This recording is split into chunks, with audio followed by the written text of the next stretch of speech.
सारा घर के दाल चावल तेल सब्जी सब लेके आई तब जाके खाना बनाई है। हाय देखा। अरे का रे बुटकी, पूरा दिन है झड़ुइया लगाइबे त खाना के बनाई? तोर माया के बनाई है? पकड़ पकड़ सब्जी जाके खाना बनाओ। भूखे का पार फटता हमार। सांझ हो गइल बा, समझ नहीं के अगत बेरी के टाइम भइल बा। खाना वाना बनाई, चूल्हा चौका जोरी, आग योग लगाई है था पंखो लेके जाओ।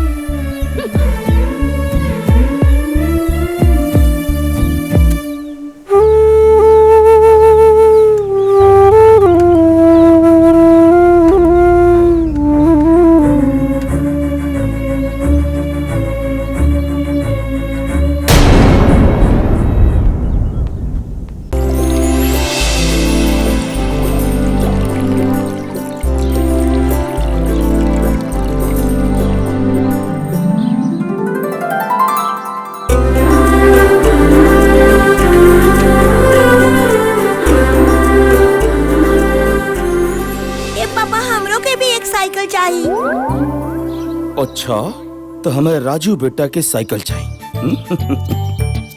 साइकिल चलाव खाती बेटा तो के हमारे सब पढ़न पड़े पड़ी तो अब साइकिल चला पाइबो, ठीक बा? पहले बेटा तू पढ़ लिख के बड़ हो जा। बाबूजी आरती मंगवा ना सब। जय माता दी। का समझला? पापा हम बड़ कब हो कब? देखो तरु। जा बेटा, स्कूल के टाइम हो गइल बा, जाके तैयार हो जा। जा जा। ठीक बा माँ। ए जी सुनी ना, एगो बात कहे के चाहता नहीं। देखी ना बाबू कितना दुबरा गइल बा, एगो ओकरा खातिर दवा ले आई ना। ठीक बा, हम शाम के दवाई लेके आई। बाबूजी के दवाई टाइम से खिला दिया। हाँ बेटा शंभू, बहुत सही कहतरी। दवाई आज लिया दिहो, ना तो काल आज यहाँ काली माई तो दवाइयों जोहरे लगे। बाबूजी रउआ ऐसा काहे सोचे नहीं, रउआ आराम करी। अरे बहू, अब सोचला कि सिवाय बचले का बा। हूँ तहर सास ना सांप भी सांप। अब छोड़ो बाबूजी, सुनो। अच्छा ही मोहन कहाँ बा? रउआ तो जनबे करी नहीं, होइए अपन दोस्त लोग के साथ घूमत फिरत। ना जाने कब सुधरी। ठीक बा, हम चलते नहीं।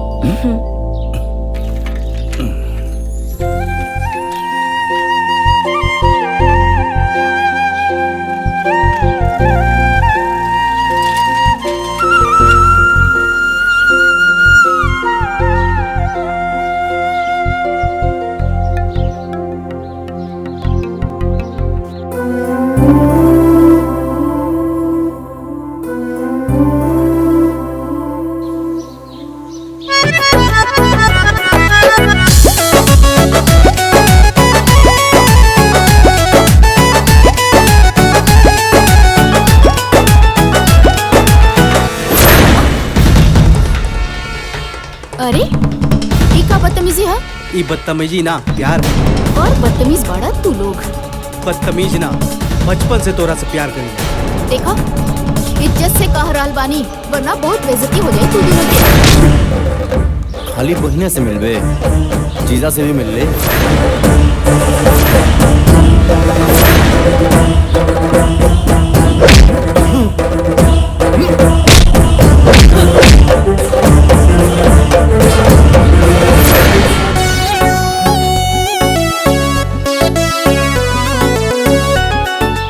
जरूरत है ओकनी के मार के दुश्मनी मोल लेवे के? अरे कैसन बात कहता रू? अरे केहू तरह के छेड़ी, हम देखत रहो।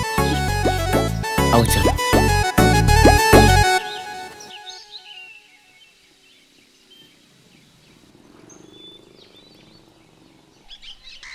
रुका रुका रुका, घर आ गइल हमार।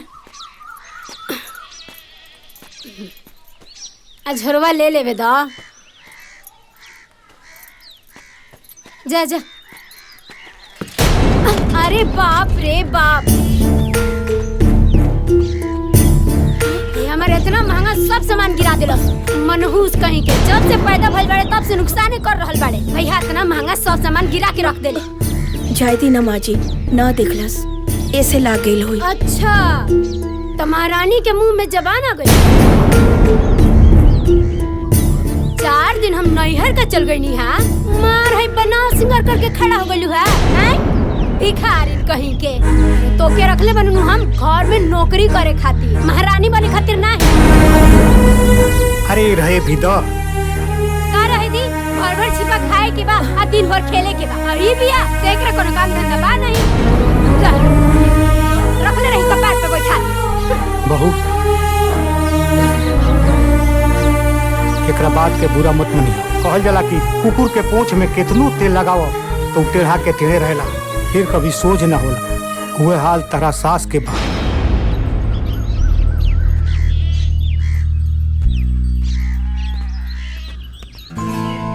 तू हमरा से प्यार करेला ना तो ऐसे छिप छिप के काहे मिलेला? ठीक ना है छिप छिप के मिलल। कहीं तोहार प्यार झूठा तो नहीं खे? बचपन में माई बाबूजी के प्यार ना मिलल, मामा ही सहारा बनले, और अब तू मिलल बड़ा तो हमके डर लगेला कि हमनी के प्यार के बीच में कहीं समाज। ए गुंजा, हमनी के बीच में हमनी के परिवार है और केहू ना, तू टेंशन मत ला। हाँ अच्छा तहार काम के का भाई? काम के कोशिश में तो लागल बानी, 6-7 महीना में लागत हो जाए। हाँ अच्छा ठीक बा, हम चलत आनी। अगर केहू देख ली तो मामा जी से कह दी और उनका के बहुत बुरा लगी। हम चलत आनी। ठीक बा।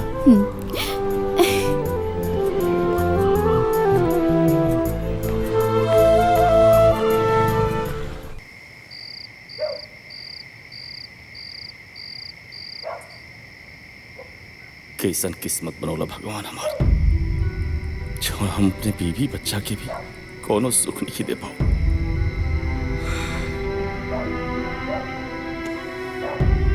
ए जी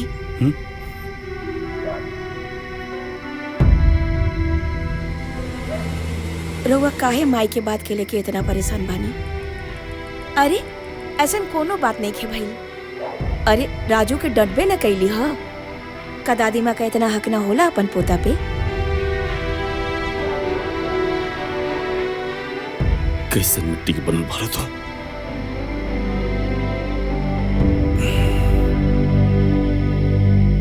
मैं तोरा के दिन रात खरी खोटी सुनावली, तब तू एक बार उनके पलट के जवाब ना दे। और जवाब देबू कैसे? जो हमार किस्मत खराब बा, न हमरे लिए कोनो अच्छा नौकरी बा, नहीं कुछ कमाता नहीं। अगर जो हम कमाती तो हमारा पूरा परिवार की गुलामी ना करे पड़ी। अरे रउआ का बात करत आनी? अपना घर में कोनो काम करे से केहू नौकरानी ना हो जाला। और ये रउआ का हाल बनौले बानी? ए जी सुनी ना, अगर रउआ हमार जिंदगी में बानी ना तो हमरा हर सुख बा। अब चली हंसी।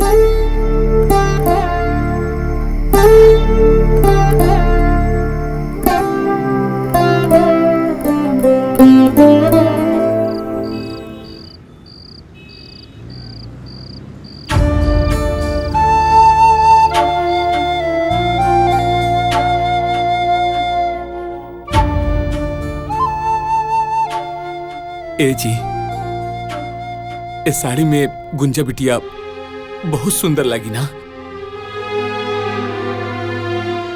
हाँ जी एकदम गुड़िया जैसन लागी। और एगो बात कही, जब वो घर से चल जाई हन नु, ई घर एकदम खंडर हो जाई। कैसे ओकरा बिना हम जिया बोली? हम तो मर जाए। हम कहीं ना जाए तू लोग के छोड़ के। और इतना का जल्दी बा हमरा के भगवला के? हम बोझ हो गइल बानी का मामा? अरे ना बिटिया, ऐसन काहे कहा तारू? बेटी के घर से विदा हो ही के पड़ेला।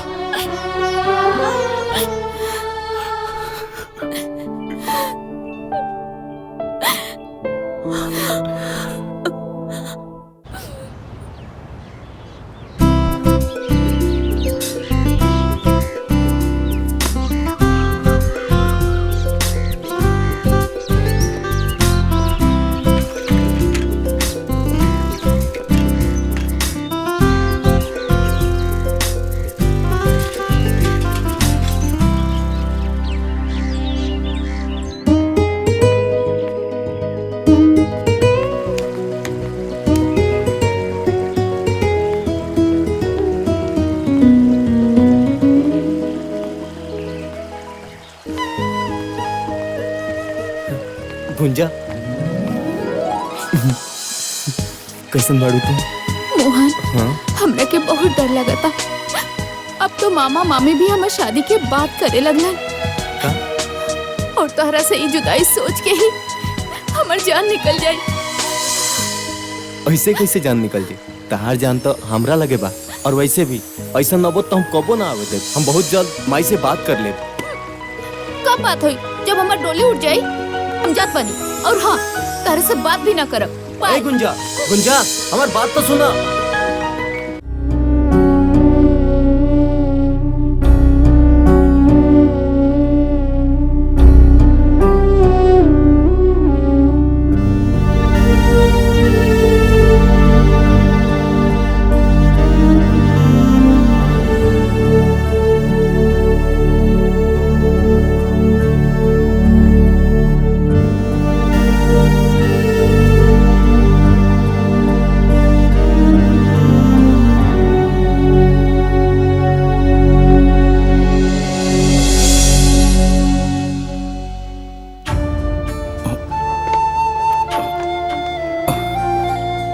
आओ बेटा।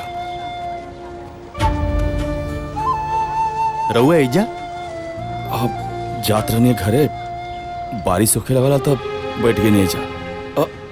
बाबूजी ठीक बानी न? हाँ जीजा जी, बाबूजी ठीक बानी। कौनो बात बा का जीजा? बहुत परेशान दिखता नहीं। अब कौनो परेशानी बा? ना, कोनो परेशानी नहीं है। बारिश को असर कल बानी। अच्छा। और सब ठीक बा ना घर पे? हाँ हाँ, सब ठीक बा। अच्छा, ठीक बात तो हम चलता नहीं। हाँ। पार्वती और राजू राह देखा दिलो हमार। अच्छा ठीक बा। ठीक बा। कोनो न कोनो जरूर बात बाटे। एकरा पहले जीजाजी कितना परेशान कबो नहीं की देखले।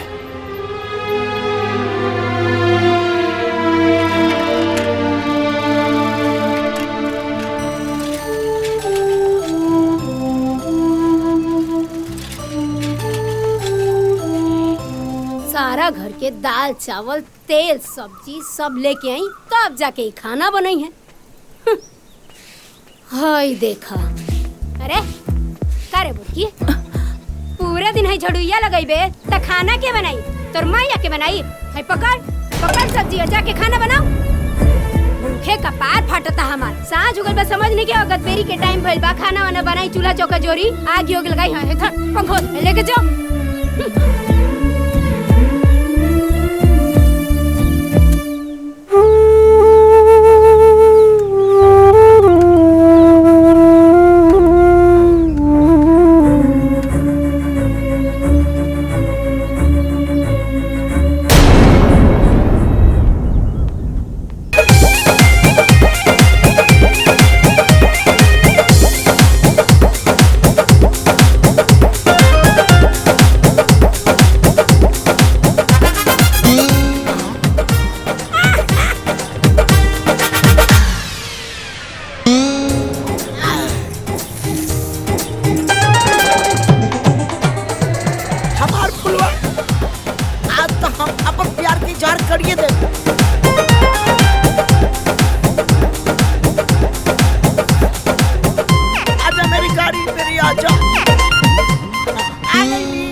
आई लव यू के बाद बा तो घरे बैठ के विचार करब, तब बताई। ठीक बा? घरे बतियाबो।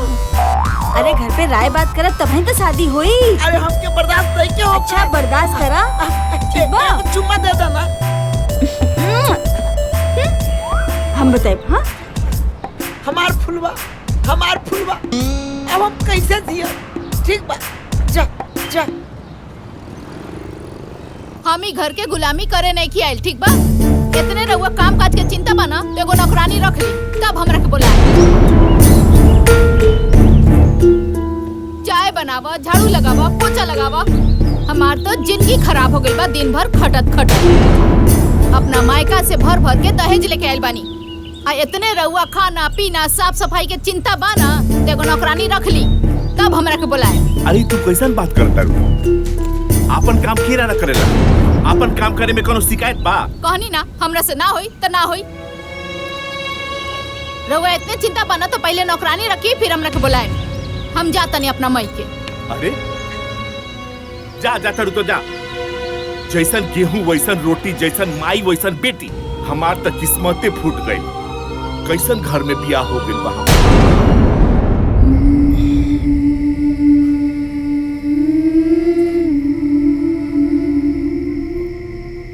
पार्वती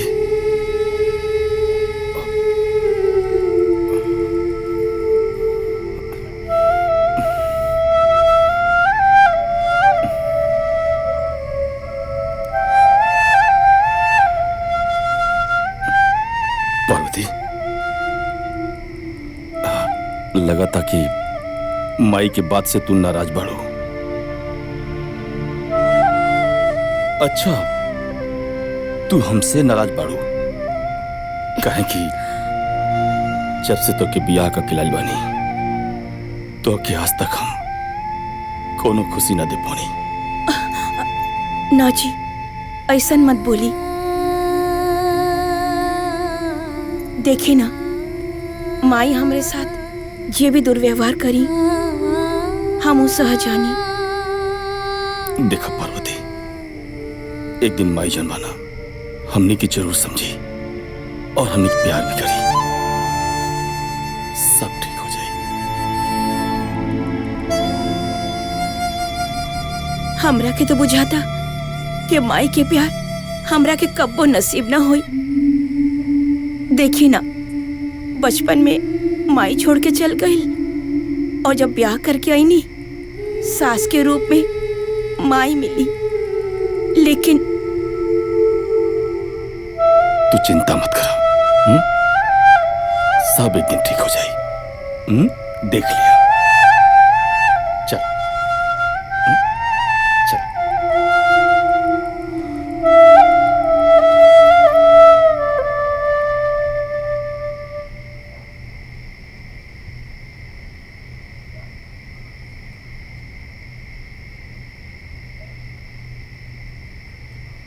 पार्वती पार्वती हमार बिटिया बिटिया पार्वती। बाबूजी बाबूजी का बोल रहे हो के? हमार बिटिया कोनो बड़ मुसीबत में बिया। हमार पार्वती हमरा के याद करतिया। ए बेटा हमरा के ओकरा लगे ले चला बेटा। हमरा के ओकरा लगे। अरे बाबूजी बाबूजी रउआ कोनो बुरा सपना देखले रहनी है। अरे हम बानी ना जाके दीदिया का हाल खबर लेके आए बाबूजी। अरे सूती बाबूजी वैसे भी आपकी तबीयत बहुत खराब बाटे। सुबह हम जाए दीदी के सारा हाल खबर लेके आए। हम बानी ना रउआ काहे परेशान होते हैं बाबूजी। रुआ सूती बाबूजी। वो दिन हम जीजा जी के भी चाय की दुकान पर परेशान देखनी और बाबूजी भी आज कहते रहे कि बिटिया परेशान बिया। एकर मतलब जरूर कोनो बात बा। हम कल सुबह जाके जरूर देखे कि बात का बा और हाल समाचार ले। यह सही रही।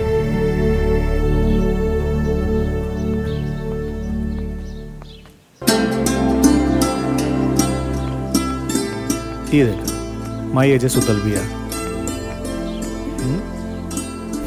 आप उठाई। उठाओ माई।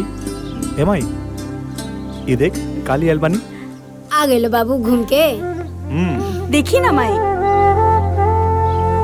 रवा खातिर कितना सुंदर साड़ी लेके आइल बानी। अरे हमरा खातिर साड़ी लेके आइल बड़ू बहू रानी।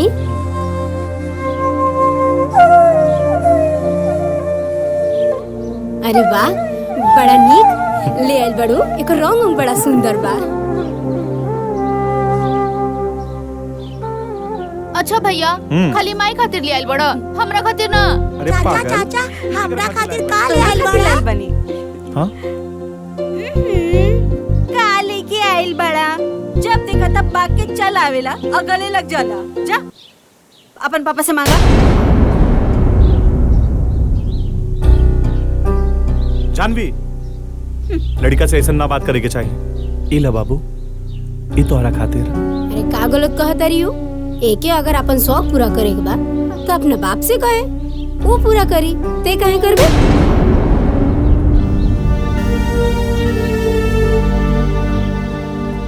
सही कहत रे भाई।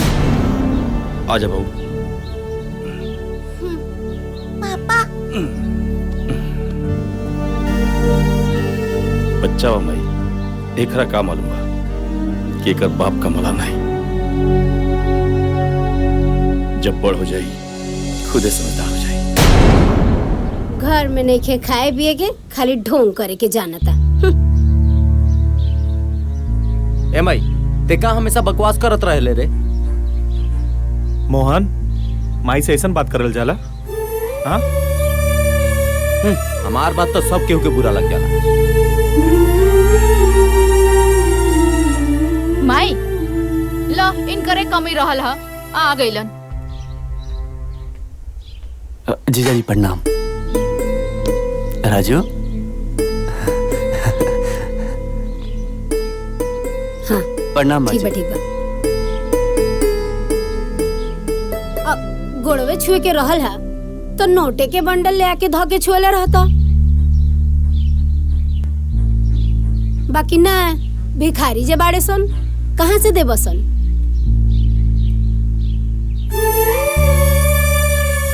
आज तो कुछ देला ना, चल आवेला मुंह उठा के बहिन की है, लाजो ना लागेला। खाए के मिल जाई अच्छा अच्छा। ना ना माँ जी, ऐसा कोनो बात नहीं है। हम दीदी के हाल चाल लेवे आए रहनी, हो गई। अब हम चलते नहीं। अरे बाबू तू बैठा, हम तोहरे लिए नाश्ता पानी ले आवत है। ना ना दीदी, तो उससे मिले आए रहनी। सुंदर, अब बाबूजी की तबीयत ठीक बा ना? हाँ बाबूजी ठीक बने। माई आइल बड़े जई है कि रही है? ना ना हम चल जाए। ठीक बा दीदी। ठीक बा माँ जी प्रणाम। हाँ ठीक बा।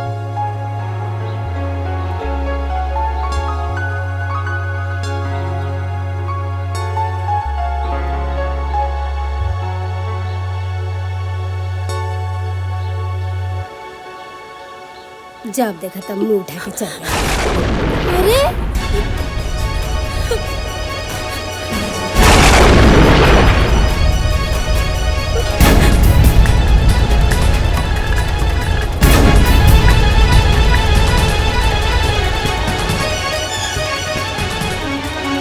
गजब नौटंकी बा, जैसे बुझाता कि हम मार पीट के इनका के जेले में रखे नहीं कर बड़का। देख तो एकरा के हम का बोल देनी कि भाग के चल गई। कतना ही नाटक करतिया। तेहू जो तेहू जो ओकरा पीछे जो, मेहरी के गुलाम के।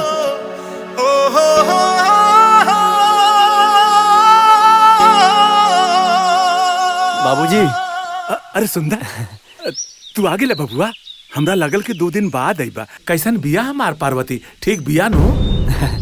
बाबूजी, दीदी तो हमके आ ही ना देते रहे। और जीजा जी तो नाराज हो गए बाबूजी कि हम काहे घरे जाता नहीं। वो तो कहने के बाबूजी की तबीयत खराब बा, दवा खाना पीना सब हमरे देखे के पड़त है। तब तो हमरा क्या आवे देवन बाबूजी। ए बेटा, पार्वती हमरे बारे में कुछ ना पूछत रहे। अरे बाबूजी, वो तो जब से गई रहनी, दीदी तारा बारे में पूछ पूछ के एकदम हमके परेशान कर दे रहे। बाबूजी ठीक बाड़े ना? बाबूजी टाइम से खाना खा ले के ना? बाबूजी टाइम से दवा लेलन के ना? जब से गई रहनी ना बाबूजी, वो तारा बारे में पूछ के बाबूजी बहुत परेशान कर दे रहे। बाबूजी का बताई बाबूजी। दीदी अरे जेकर तो राम जैसन पति हो के ओकरा का दिक्कत हुई बाबूजी? वो तो राज कर दिया, राज बाबूजी। बहुत खुश भी है बाबूजी। हमार नात ठीक बान। अब तो बड़ हो गई लोग की, अब तो डोलत होगी ना। अरे बाबूजी, वो तो दौड़त आवे। जैसे ही गई नहीं हमसे लागल पूछे, नाना हमारा कति कुछ ना भेजलन का मामा? हम कुछ ना लगनी है बाबूजी ओकरा खातिर। का बताई, बहुत बुलक्कड़ बानी हम। हे भगवान, तुहार लाख लाख शुक्रिया बा, हमारे पार्वती का ऐसा घर मिलल। वो सुखी बिया। बस हमारे पार्वती पर ऐसे ही कृपा बरसौले रहिए भगवान, ऐसे ही कृपा बरसौले रहिए। ठीक बा बाबूजी, रोवा सोती। हम थोड़ा हाथ मुंह धोली बाबूजी।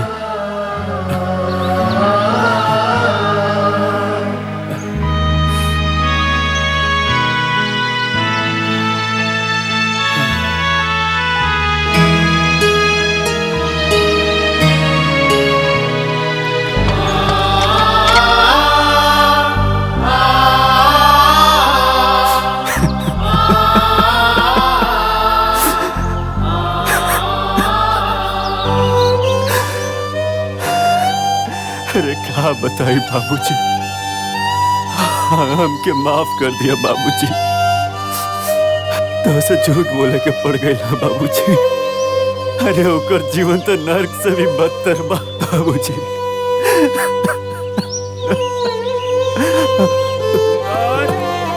ए सुंदर। हाँ बाबूजी।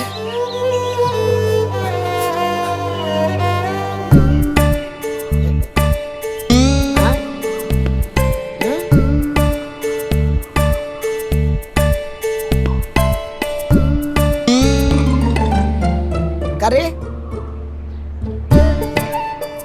तोर चोखा लेके मुंह देख के ना हमारा सारा मूड खराब हो गई। न कुछ बोला तारे और न कुछ बतावा तारे। बोल ना आखिर का भइल? का बताइए, हम तो अपना घर से परेशान बानी। घर से का बात बा, कुछ तो बताओ। का बताई हम तोहके, काल बड़की भौजी के भाई आयल रहले घर में, जोन भइल ना।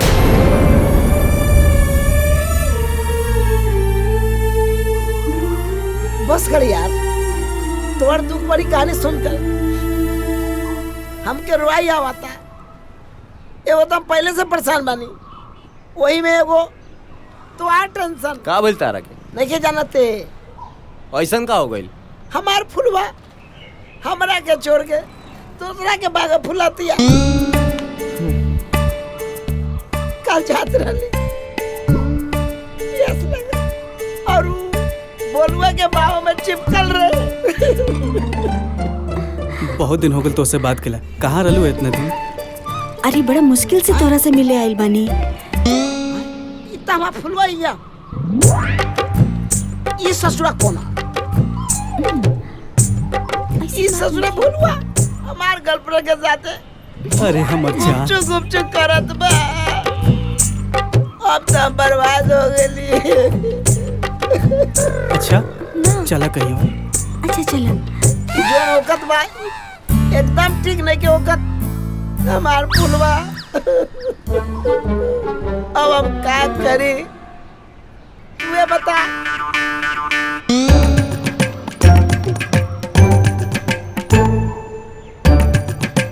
तुहार हमार एक की कहानी बा। हमार फुलवा हमरा के छोड़ के जाती है और तू घर छोड़ के भागता रहे। छोड़े भगवान भाड़े ना।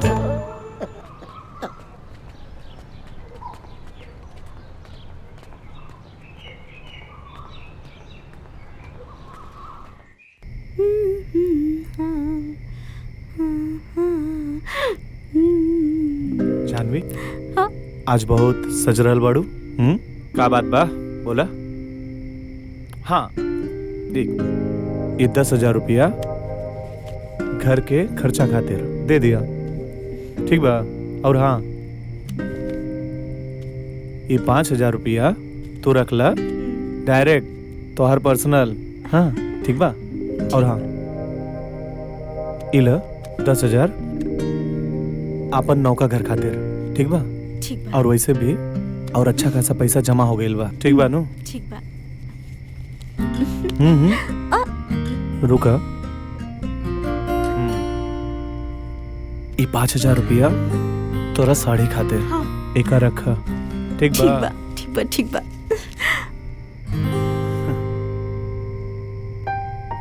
इतना वो बहुत अच्छा कहनी। एगो बात कही लेकिन वो के माने के पड़ी। अच्छा एगो बात बतावा, बड़ा रोमांटिक होके कहा ताड़ू। ये बतावा, आज तक हम तोहार कौन सा बात ना मननी है? वो हम ई कहे के चाहतनी, रउआ जोन ई 10,000 रुपया घर में देता नी, वो देवे की बात नहीं खे, बस रउआ कमाई जाता ही घर में। देखा तू बात तो सही कहा ताड़ू। एगो बात बतावा, भैया का कमाई धमाई बंद बा और जोन भी कमा ले थोड़ा मोड़ा तो दे ले नो। रउआ के समझावल बेकार बा। कितना समझावता नहीं लेकिन रउआ समझे के तैयारे नहीं की होत।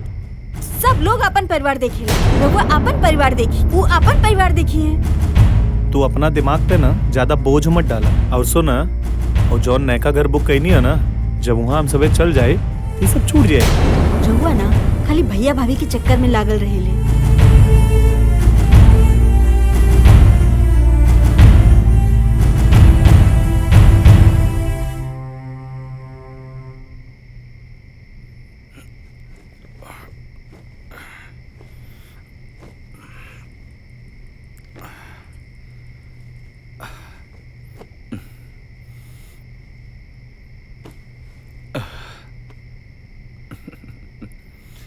जल्दी सुतिए ना।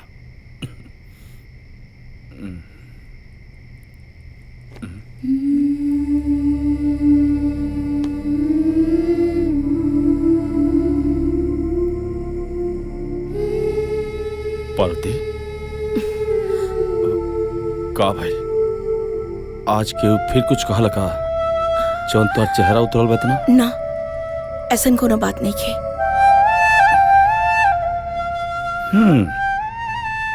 जब तोहरा झूठ बोले ना आवेला काहे झूठ बोले लो? हाँ, हम सब जानता नहीं कोनो कोनो बात तबा। बताओ हमरा से का भइला? अच्छा बताओ बात का भइला? उ कहा जी मजली बहू से संजय बबुआ कहत रहले कि वो अपना पत्नी के सैलरी देले हाँ। कहलन हा कि 10,000 घर के खर्चा और 5,000 तोहर पर्सनल खर्चा और 10,000 उ जो नौका घर खरीदा था और ये 5,000 के तू साड़ी ले लिया। और वो कहनी है कि बड़का भैया तो कमाते नहीं खन, जौन कमा के देता रहा घर खर्चा वही से चलता, बाकी रउआ कुछ बुझाला ना। रउआ बारे में ये सब सुन के अच्छा ना लागल। पार्वती ठीक है तो कहता लोग, उनका अपने और अपने परिवार के बारे में, उनके भविष्य के बारे में सोचल कोनो गलत थोड़ी बा, लेकिन यो सही कहता लोग। हम उनके जितना कमात नहीं।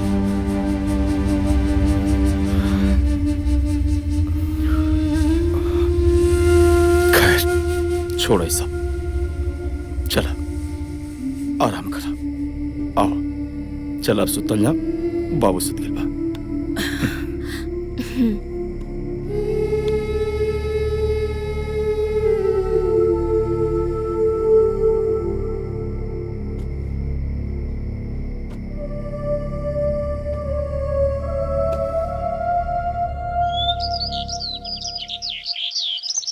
अरे हाँ हाँ सर, हम टाइम पे पहुंच संजय जाए। बबुआ नाश्ता तो करके जाई। गंवार का गंवारे रहबो का भोजी। और वैसे भी तोरा के देखे मालूम कि वो काम से बाहर जाला तो ओकरा पीछे से टोकल ना जाला। और वैसे भी जौन बनौती तू लगन के लागल बा ना, वो हमसे दूरे रहे।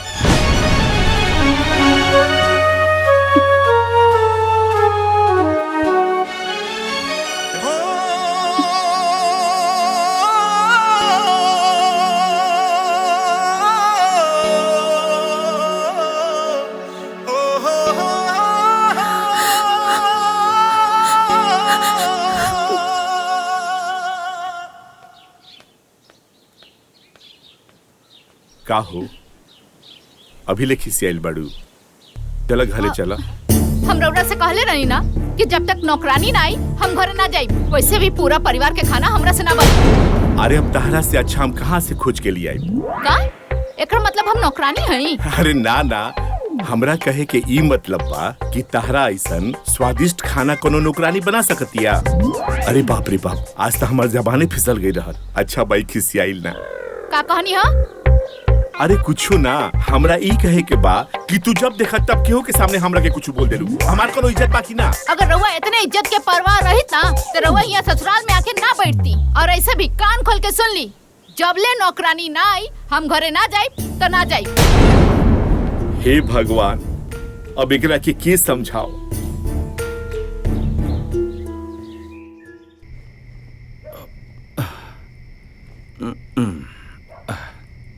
अरे पार्वती आज बड़ा लेट कर दिलू हो, बर्तन ज्यादा रहा का? अरे का बात बाटे, तोहार चेहरा काहे इतना उतरल बा? अरे तोहरा तो बुखार बा हो। ना ऐसन कोनो बात नहीं है, थोड़ा सा बुखार बा ठीक हो जाई। थोड़ा सा बुखार बा ठीक हो जाई? हाँ, तोहरा अपन परवात कोनो करे के नहीं। तू हमके बतौल रहतू तो डॉक्टर के पास जाके दवाई तो ला लेती। हाँ, एक काम कर, चलो बैठा। सुता तू आराम कर। चलो चलो आराम कर बेटा, बेटा आराम से बेटा।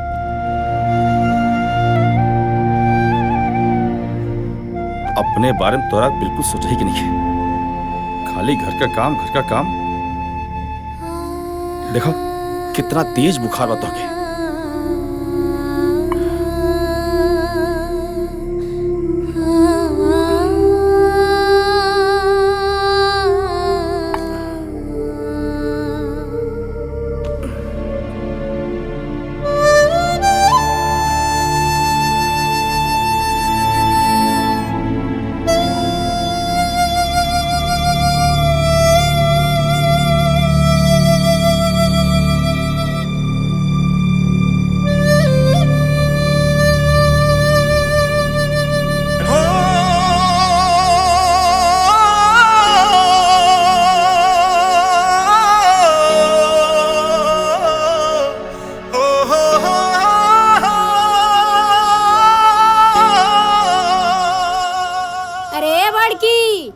बिखरनिया पता नहीं कहाँ बिया, चाय पानी कुछ ना मिलला। घाम चढ़ गइल कपार पे, लेकिन चाय पानी नसीब ना भइल।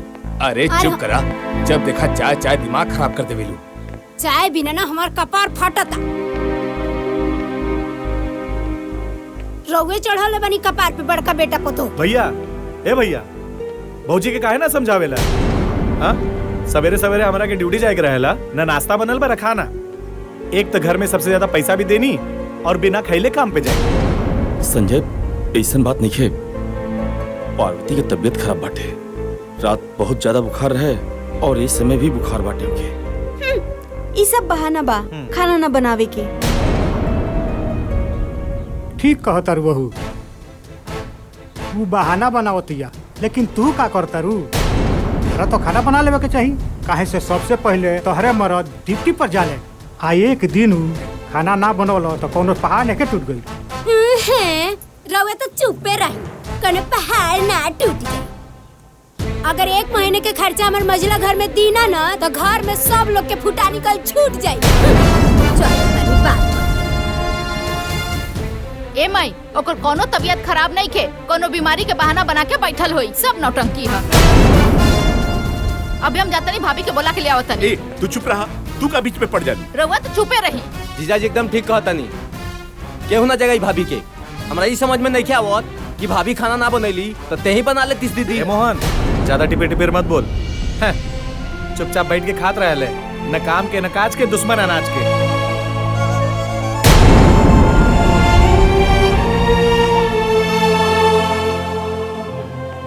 भैया हमरा के जौन बोले के रहल हम बोल देनी है, दोबारा ऐसा न होके के चाहिए। चलो खाना बनैला के अलावा और कामे का बा दीदी के? पड़ गई रउआ करेजा में ठंडक, अब हमार लड़का भूखे ऑफिस चल जाए।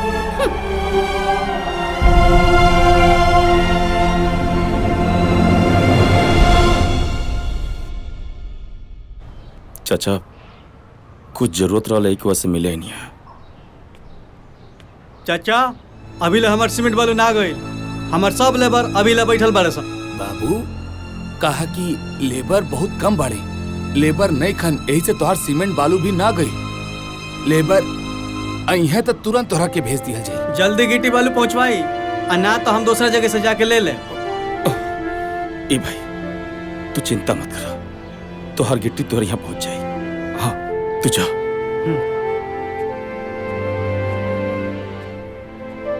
ए चाचा, अगर हुआ कहीं तो गिट्टी बालू हम भरते नहीं, हमारी जरूरत भी पूरा हो जाए और आपके हमके कर्जा भी ना देख पड़ी।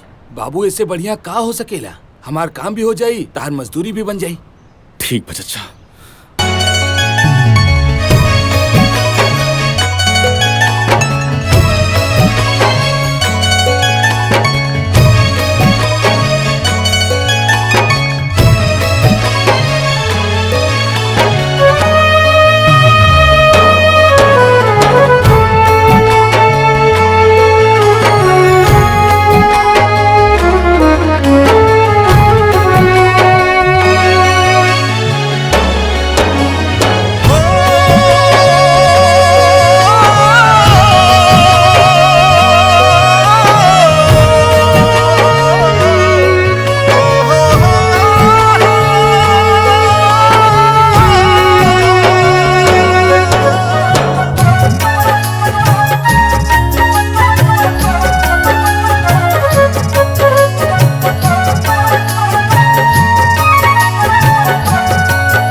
कितना हो गया पैसा? 200 रुपए।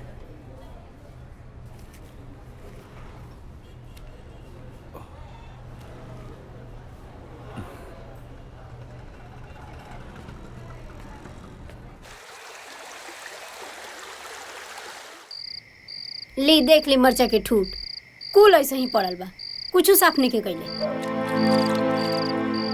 देख ली कबे से बैठ के बर्तन माजतिया। देखी अब पता ना का ही सोचत रहेले 24 घंटा, और एकरा के कुछ कही नु त बड़का मुंह फुला लेवेला। जब देखा बोलते रहलू कबो चुप्पो करल करा। ना बोली नु त पता ना का एगो मझिला हमार कितना कमा के वो कमा के ले आके देत रहो, आई सब लोग बैठ के खात रहो। हम कुछ कहे नहीं तो रउआ बुरा लग जाला। 2 घंटा से बैठ के ही बर्तन रगड़तिया, ई रउआ नहीं खेलो कर हैं, लेकिन हमार बोलल का लोग जाला।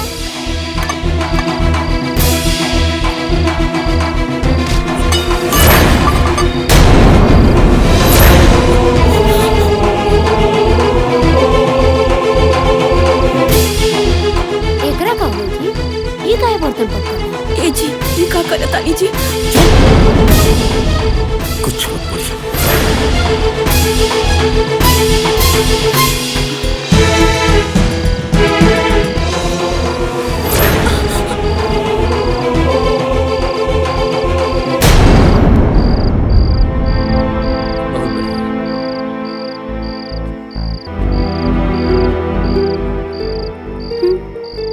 हमरा घर में गजब नौटंकी लागल बा, हमरा कुछ बुझाते नहीं क्या?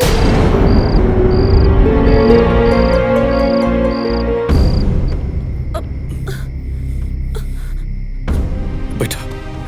सुनी ना हमार बात। एकदम चुप रहो।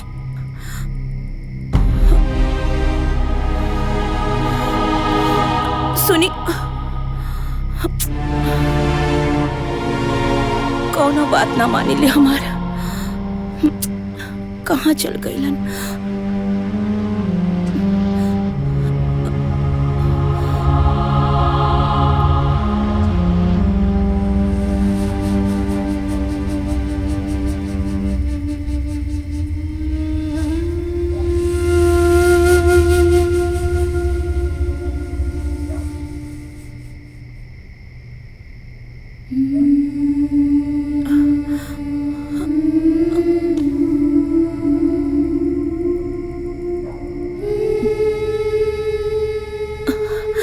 हमरा भूख नहीं खिला। खा लो चुपचाप, खाना खा।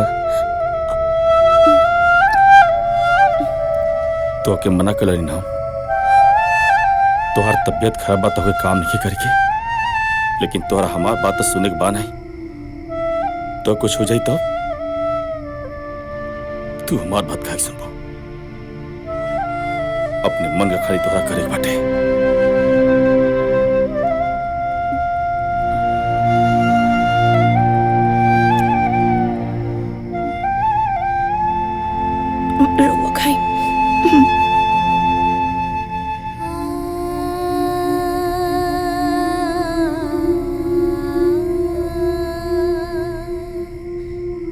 लापरवाह बन तू। हमरा के कुछ ना होई। कुछ ना होई? इतना बुखार में तपत तलो कर बाद जाके सारा बर्तन माज दो। हम ठीक बानी। तोहरे खातिर दवाई ले गेल नहीं, लखा लखा एक और खा।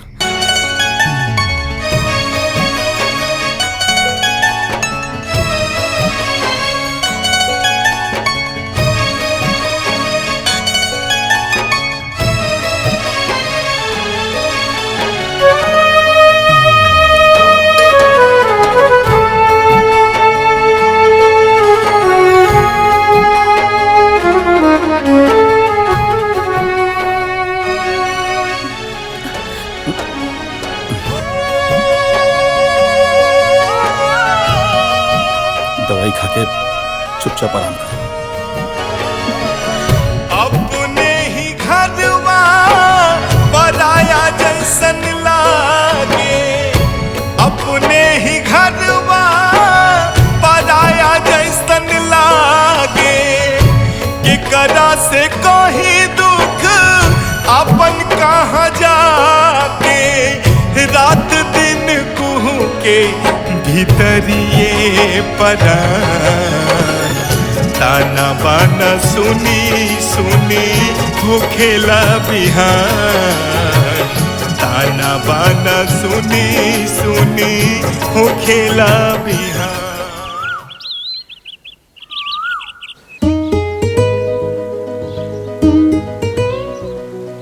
गुंजा एगो बात कही। कहा? जब से तू हमारे जिंदगी में आइल बड़ू हमरा जिंदगी जिए के आधार मिल गइल बा। जब तक तोहरा के ना देखे नी हम अपने आप के अधूरा महसूस करे नी। हाँ तार ऐसने बात तो जादू चला देले बा। दिल में भी बाड़ा और दिल लगी भी करेला। दिल लगी ना इस सच्चा मोहब्बत बा जैसे लैला मजनू हीर रांझा कहले रहला ना वही मनमोहन के गुंजा से प्यार बा। हाँ बात बनावे के तो केहू तारा से सीखे। अच्छा एगो बात बतावा, तू अपना घरे अपना माई बाबूजी से हमनी के शादी के बात कइला? बात तो ना कही लेकिन बहुत जल्दी कर ले। काहे ना बात कइला? अरे ये सब छोड़ा, चला तो के तारा मामा के घर छोड़ देता मैं। अरे इतना गुंजा हिया बाकी तो कॉलेज गल रही है और ये लड़का के है जेकरा साथी बात करता रही। अच्छा आवा तू आज घरे तोहरा के तो बतावा तानी। बस गुंजा अब एक और शब्द ना हम जेई अपन आंख से दिखले रही काऊ झूठ रहे। अरे कम से कम तोहरा से ताई उम्मीद ना रहे हमरा के। बतावा तू बतावा एकरा के कि जब 2 साल के रहली है ना ता हमार दीदिया एकरा के हमरा गोदी में दे के मर गई। तब से हम प्रण कैली कि हम अपन औलाद पैदा ना करब। और ही अरे कौन कमी रह गई हमरा प्यार में जे पराया लड़का खातिर तू अपन संस्कार भुला गेलू। तू हमार विश्वास और घमंड के दोनों के तोड़ देलू।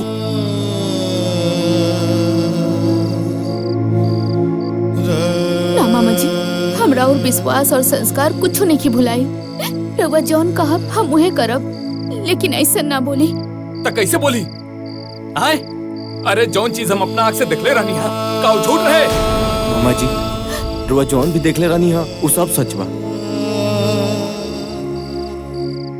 हम गुंजा से प्यार करेनी और इनके से शादी करब। अरे बचवा तहरा देख के ना हमरा मालूम बा हमरा लागता कि तू बहुत बड़ खानदान के बड़ा। बाकी तोहार खानदान और हमारा खानदान में बहुत बड़ा अंतर बा। बाकी एक चीज याद रखिए, चाहे वो गरीब होके या अमीर, सबके इज्जत इज्जत होला। मामा जी रो विश्वास करी राउर इज्जत आज से हमारी जिंदगी बा। रो हाँ के बाद हम अपना पूरा परिवार के मना ले और हम गुंजा से शादी करब।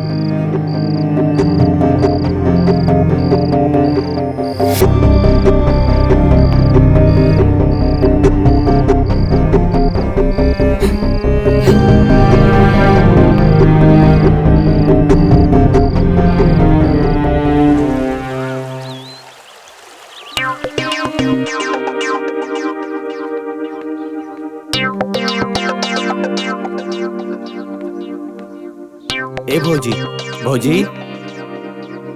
अरे देवर जी का बात बा, आज बड़ा खुश लागतानी। ए भौजी उ का बात बाकी रवा से एगो बात। ए भौजी एगो लड़की से हम प्यार करेनी ओकरा से हम शादी करके चाहतानी। सुनी भौजी माई से बात करी ना रुआ शादी खातिर। पहले ई बताई कि ई गुंजा के है जी, कहाँ रहेली, उनकर माई बाबूजी का करेलन? ए भौजी सुनी ना, उनका घर के सब लोग तैयार बा, बस रो माई से बात करी ना शादी करे खातिर। प्लीज भौजी बात करी ना भौजी। हाँ ठीक बा। बाकी रउआ तो जनबे करेनी हमरा पे अम्मा जी हमेशा जरल रहेनी, फिर भी सही समय देख के हम बतिया ले। हाँ भौजी बतिया ले प्लीज। ठीक बा भौजी चली दिए कपड़वा लेता नहीं हम चली। अरे वाह देवर जी। बड़को अरे महाराज लड़की बहुत सुंदर बिया। ओकर घर दुआर भी बहुत बढ़िया बा। उ लोगन के कोनो चीज के कमी नहीं खे। प्रणाम पंडित जी। प्रणाम प्रणाम। लीली पंडित जी मुंह मीठा कर। हाँ हाँ लेता नहीं। हो पनिया दो। का हो ठीक बाड़ा नु? पंडित जी तो बुझाता कि तोहर ब्याह कराइए के मनी। जीजा जी रुआ तो पता बा, ऑलरेडी हम गुंजा से प्यार करेनी, उनकरे से शादी करब।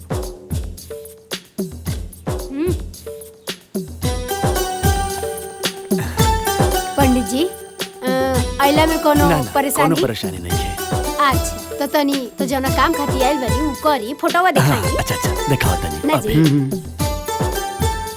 ई बाटे ई देखी चाची जी लड़की के फोटो। लड़की तो सुनर बिया जी। हाँ हो ठीक बिया ना? ठीक बा। सुंदर बिया, संस्कारी लागतिया। बताई दान दक्षिणा तनी? दान दक्षिणा के तरह चिंता मत करी। इनकर बाप दक्षिणा दिहन रहुआ के 3 लाख रुपया। 3 लाख? लड़की सुनर ना लागल हमरा। अच्छा तो कोनो बात ना बा जजमान। ई देखी। अच्छा ठीक, दोसर बढ़िया दिखाई। जिया जी तनी माई से बात करी ना। ए साले जी तहार दीदिया के सामने तो हमार कुछ चलेला ना, उ कड़क सास के सामने हमार का चली? भाभी भाभी तनी सुनी ना। का मोहन बबुआ का बात बा बोली ना। ए भाभी माई से बात करी ना गुंजा से शादी करे खातिर। देखी बाबू अब हमरा से कुछ ना हो पाई, अब जॉन करे के बाद रउआ करी। ठीक बा हम चलता नहीं। ए भाभी बहुत बड़का घर के लड़की बिया और दूसर बात माई बाप के इकलौती बिया। सब रौरे धन बा। दक्षिणा के तो चिंते छोड़ दी। लड़की जब इकलौती बिया तो सब कुछ तो रौरे नु बा। 10 लाख रुपया आपके मिल जाए। का? 10 लाख रुपया आपके। 10 लाख मिली? अच्छा और का मिली? ठीक बिया। अब मुहवा तो सुनरे बा। इतना मोट लड़की से शादी हुई है? आपन लड़का कितना स्मार्ट बा, मोट लड़की से शादी हुई। आ तोनी मोट बिया त का होई? आ इतना बड़ घर में आई तो दिन भर चली दौड़ी चिड़ै लेखा फुदुकी और हम प्यार से ओकरा के चला चला के दू बर्बाद दे। लड़कवा के देख लेती। का? रउआ हमार लड़का देखा? लाखों में एगो बा हमार लड़का। ए जी रउए कोनो उपाय लगाई ना, हम गुंजा के बिना ना रह पाई। प्लीज जी कुछ करी। ठीक बा, अब बुझाता हमरे कुछ करे के पड़ी। कहाँ रह गई ई दोनों ससुरा? कोनो कामे के नहीं है। अन्ना फोन उठावता। रुका हम फोन लगावता। हेलो सारे भी कसवा कहाँ बारे रे? कब से तो के फोन लगावता नहीं सुनाई नहीं के दे। आजा सुन मोहना कहाँ बा? तोहरा पता नहीं खे मोहन के शादी होता। अभी जाते चाची के पता मोहना ए चाची चाची चाची चाची चाची का हरे लगला? काहे चिचिया तेरे दे? कौन आफत विपद आ गइल बा कि ते हई लंग धड़ंग हमरा दुआरे पे खाड़ बाड़े? हैं? अच्छा अच्छा ए मोहना का बोल झूठ कर? मंदिर में शादी करता है। बियाह कर लेलो से वो?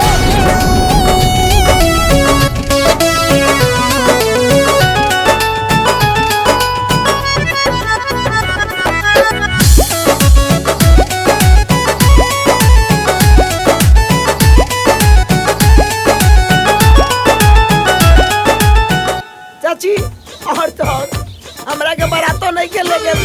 का? हाँ हमार सब धन लुटा गइल आ तोरा बाराती के पड़ल बा? मोहन बियाह तो कर लेलो, अब चाची के समझाई? अरे जन होई तो देखल जाई। जिया जी बानी ना। अरे अरे अरे और के तो देह लग। अरे अरे अरे ए भाई अरे अरे अरे बाप रे अरे का भाई?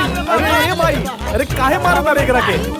अरे अरे बाप अरे अरे कुछ तो बताओ। घर में रहबे पता कर दे तो अपनी पता चली कि का भई। अरे जब बताइबे तब तो पता चली।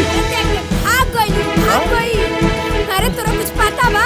अरे जब बताइबे तब ना मालूम पड़ी। अरे छोटका नु बियाह कलरस मंदिर में जाके बियाह आवे दे ओकरा के घरे। आज को टंगरी तोड़ देब हम।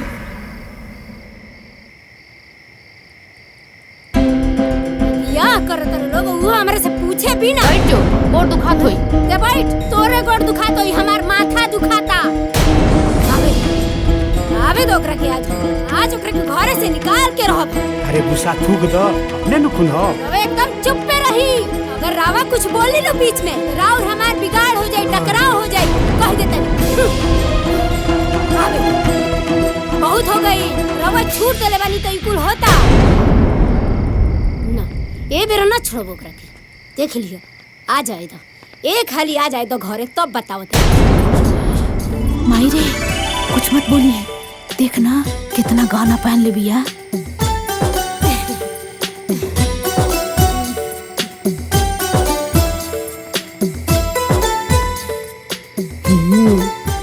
गाना तो खूब भारी पहन ले बिया। का बात बा, बहुत बढ़िया। नथियो असली लागता।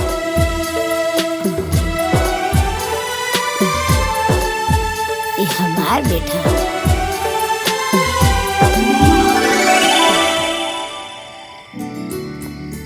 चलिए देवर जी। चला ठीक भइला कि हम डटनी है ना। आई देवरानी जी, आई बाबूजी। प्रणाम बाबूजी। गोलातन बाबूजी।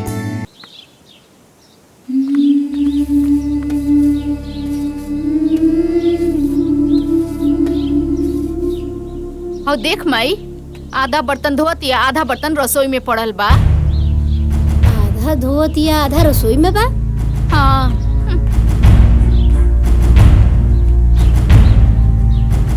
भाई सारा बर्तन पड़ल बा तो वो कौन बर्तन धोतिया?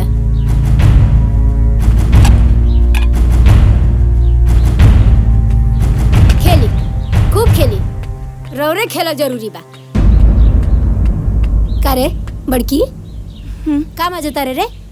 भाई सारा बर्तन हो जा रसोई में पड़ल बा। हई सब बर्तन तोर बाबूजी मर्जी है? अब बाल्टी कहाँ बरे? और बाल्टी हो जा पड़ल बा। हई सब बर्तन ही जा पड़ल बा। हाउ चूल्ही तर देख कितना बर्तन पड़ल बा। हम हर बात याद दिलाई तोरा के। कितना साल हो गई तोरा आइले जा, आई तोरा समझ में ना आवेला? भिखारन कही के माँ बाप तो कुछ देलस नहीं। हमार बर्तन है, हमार बर्तन।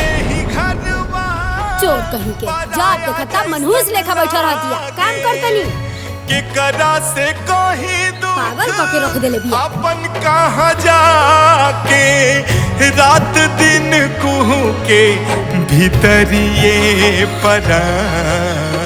अच्छा ताना बाना सुनी लगा था कि हमरे कुछ करे के पड़ी। जब देखा तब ये लोग बड़की दीदी के सतावत रहेले। ताना बाना सुनी सुनी हो खेला बिहान।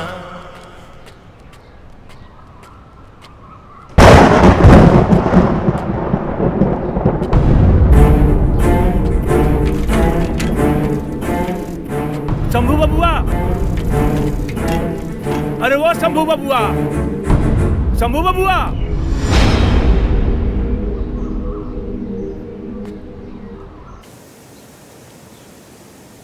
अरे भाग्यवान, छोटका के शादी हो गई, लगता खुश बाड़ू। काहे खुश ना रह मोहन के बाबूजी?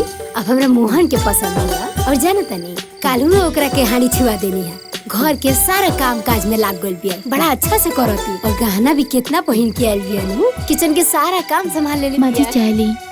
अरे वाह रे वाह, भोरे ही भोरे चाय बना के ले आ देली बहू रानी। हैं सुना, हाँ जौन तू गहना सब पहन के आई रहलू है वो कहाँ बा? तू ले आके हमरा के दे दा, हम सब अपना पास रख लेते नहीं, ठीक बा? ना अम्मा जी, हम रउआ के गहना नहीं दे सकते। काहे कि हमरा माई के आखिरी निशानी बा। हम चलता नहीं, दीदी के भी चाय देवे के बा। हाँ हाय देखी, 2 दिन की आइल न भइल एकरा आ चलती चलावे लगल। अरे भगवान, कब तक ले हिटलर बन कर अबू? कबू महतारी बन के भी तो देखो। महतारी बन के देखा, महतारी बन के रहम ना तो ये हमरा कपारे पे बैठ जाइए कुल। ठीक बा, तारा जौन मन करता उन करो। कसम से जिंदगी में पहली बार ऐसा चाय पीले बनी, पीला के बाद तो मजा आ गई।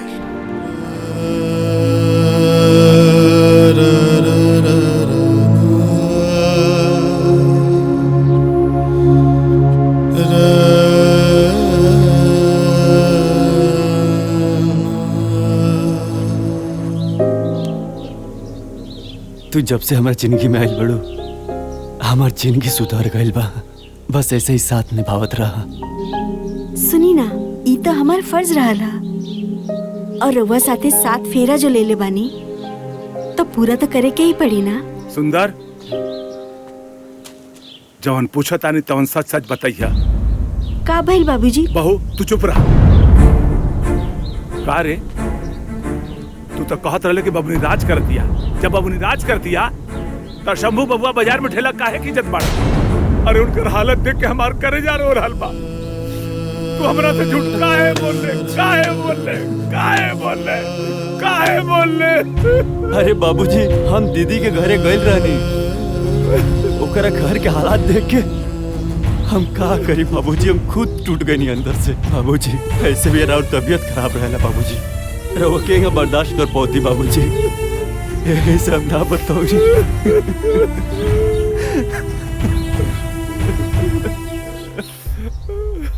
तू हमरा से झूठ काहे बोल? हमरा से साफ साफ बताओ कि न चाहत रहे। कहाँ जरूरत रहे झूठ बोले की?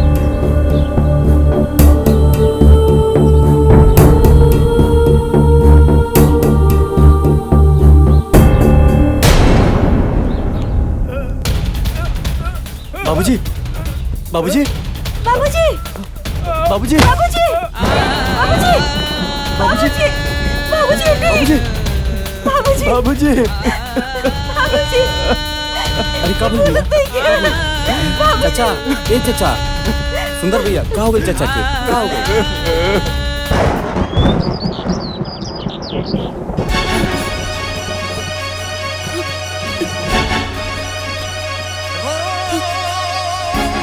मोहन बबुआ, का भौजी? हम क्या हमार घर छोड़ दी? राउत भैया अभी तक ड्यूटी से ना आइलन। चली भौजी। अरे बड़की, अगर ते एक कदम आगे बढ़ा ना तो बेना से मार के तो तगड़ी तू हैं?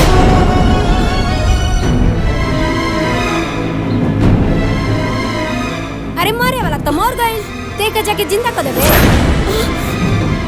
जब देखा तब, अरे तोरा तो नैहर जाए के बहाना चाहिए। नैहर जाए बड़ी आइल बड़ी नैहर जाए। चुप करी माँ जी।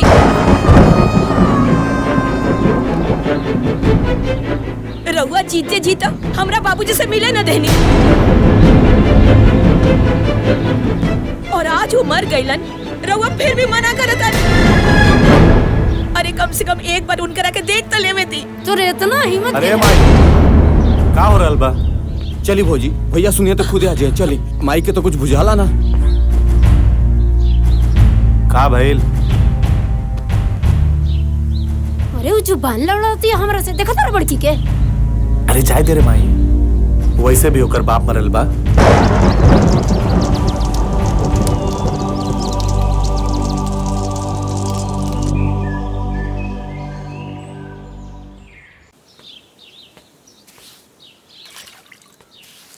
बाबा, मम्मी कब आई? अरे आवते हुए बाबू। बाबा सेब खा ली। जा बाबू खा लो।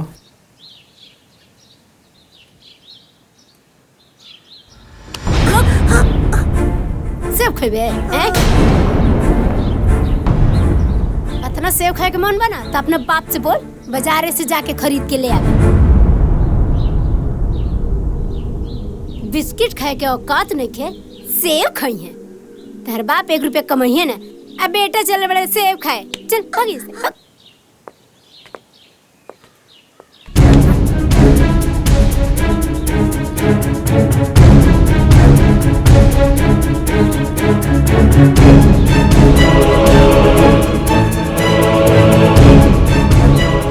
Mummy, mummy. रउआ सेब खाए के इतने शौक बा तो रउआ बोली बाबूजी के कमाई के। तोर इतना गुंजा, तू माई के हाथ से सेव काहे छीन लू हो?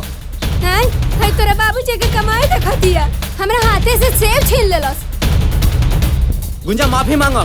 हम काहे मांगी माफी? जो अम्मा जी कहनी है उहे हमहू कहनी है। मोहन,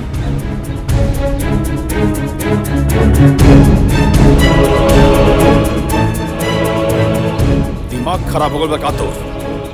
औरत पे हाथ उठाता होते। अच्छा भैया, ई जौन माई के साथे कैली है उ सही बका?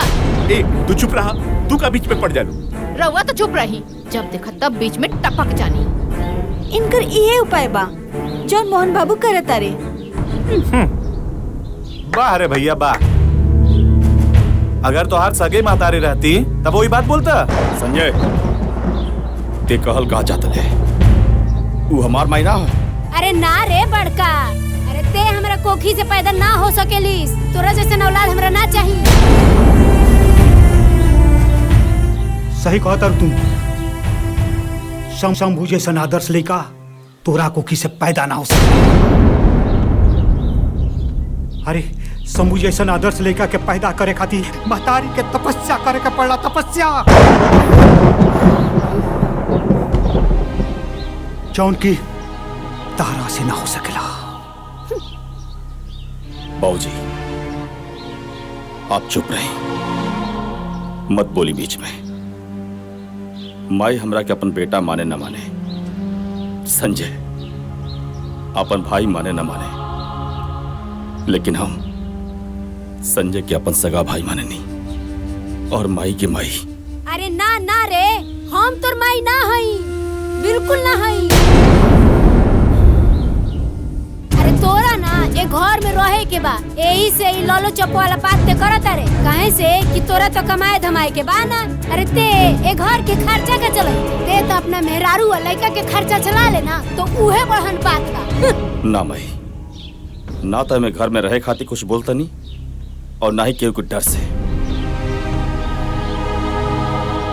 हम तो बाबूजी खातिर चुप बने, ना तो हम हूँ बोलती और पूरा घर सुनी। भैया कह देला ना सौतेला वाला बात। पूरा गांव जवार जाना था कि हमने तोहार सौतेला भाई है, लेकिन तोहरा मुंह से सुन के हमरा के अच्छा लागल। और बाबूजी तोहार बड़े और माई सौतेली। वाह भैया वाह, बड़का भैया आज तक हमनी में कोनो फर्क ना समझ ले, आ तू इनका के सौतेला कहता रह। अरे हमरा तो शौक होता, सौतेला ही ना बल्कि तू बड़ा तू। मोहन संजय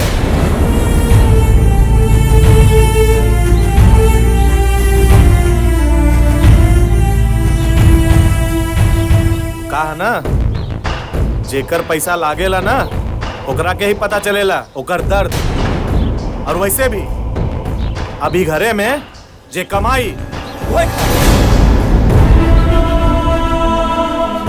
और राजू के बाद ये घर में सब अलग अलग रही हैं।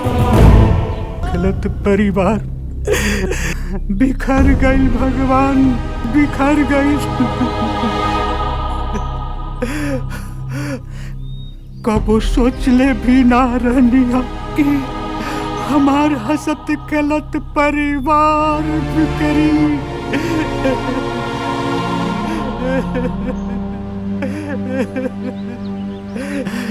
हे भगवान,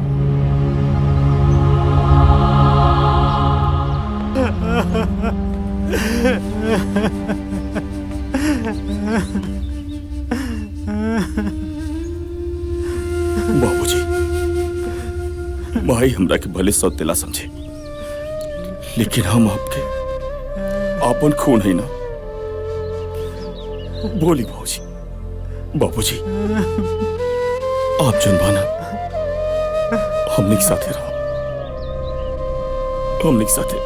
बाबूजी हम जब से घर में आयल बानी, माई के भी प्यार रउए से मिलल बा और हमने की रउए बिना नहीं खे रह सकत। बेटा ये आत्मा तहनी लोग के साथे बा, लेकिन बेटा ये शरीर तारा माई के साथे रही। कहे से हम उनका से शादी करके ले आइल बानी, शादी करके अब तक शरीर मरला के बाद ही अलग हुई बेटा, मरला के बाद ही अलग हुई।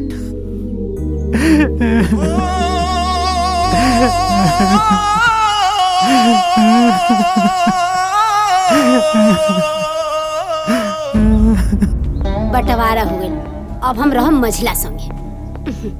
ए मझिला रुक रुक, कहाँ जाता रे? हय अटैची लेके कहाँ जाए की तैयारी होता है? देख माई, कहा ना हम जाता नहीं नौका घरे में, और वैसे भी ना वहाँ से ऑफिस नजदीक बा। और एक बार बताए माई, यहाँ के मचमच से हम उबिया गइल बनी, हम ओजे शिफ्ट होता नहीं। ए मझिला, हम इधर रह के का करब रे तोरा बिना? हम हो के लेके चल चल। अरे माँ जी, यहाँ की तो कुछ बड़बड़ा नहीं, और वैसे भी वहाँ का माहौल बहुत खराब बा, और हमनी के खुद भाड़ा पर रूम ले बानी। जब हमनी के घर ले लेब तो रउआ के बुला लेब, ठीक बा? चल माई, हम नहीं जाता नहीं। प्रणाम। सुना ना, ए मझिला संजय,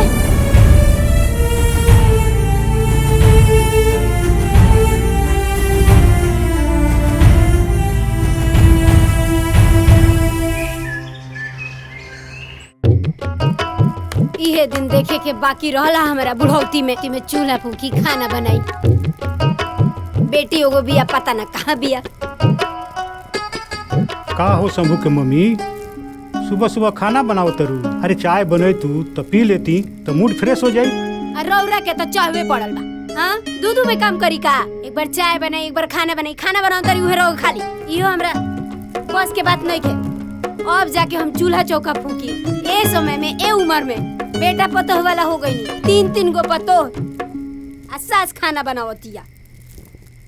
तने ठीक से डालो तनी तेलवा, एकरा बाबूजी के निमन लगी खाए में।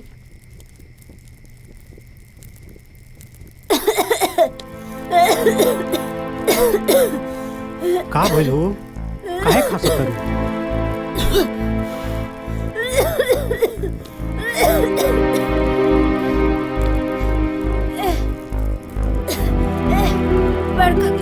बाबूजी। अरे शंभू के मम्मी, ये का हो गई? बहू, अरे मोहन, देखो तो तारा माई के का हो गई? अरे माँ जी का हो गई? माँ जी के का हो गई? का हो गई? संभल के। ध्यान से, हाँ, ध्यान से।